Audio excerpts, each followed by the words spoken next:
अस्सलाम वालेकुम वरहमतुल्लाहि वबरकातुहू। गाइस ये देखें देहाती माहौल, खुशगवार माहौल, माशाल्लाह बारकल्लाह।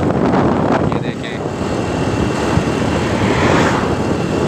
ये बड़े शहरों वाले उन्होंने तो ये नहीं देखा होगा, जो देहात के रहने वाले वो देख रहे हैं तो वो तो उनको तो पता है माशाल्लाह। लेकिन जो बड़े शहर वाले हैं ये उनके लिए ख़ुसूसी वीडियो है। ये देखें माहौल कितना प्यारा, सुहाना दरख्त वगैरह, और क्या ही प्यारा माहौल है। ये देखें,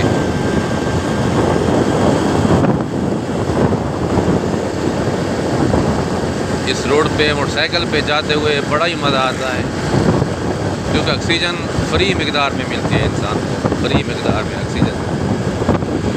ये देख लीजिए,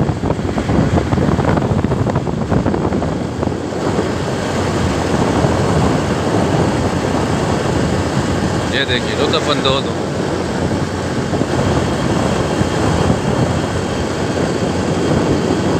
क्या ही प्यारा माहौल है।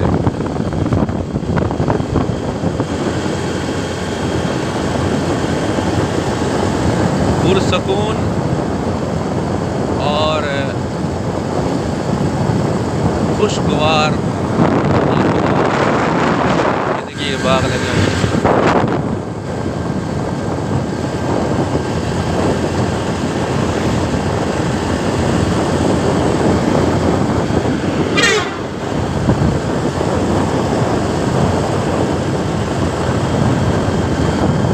जो भी देख रहा है इस वीडियो को लाइक भी करें और शेयर भी करें, साथ साथ सब्सक्राइब भी करें।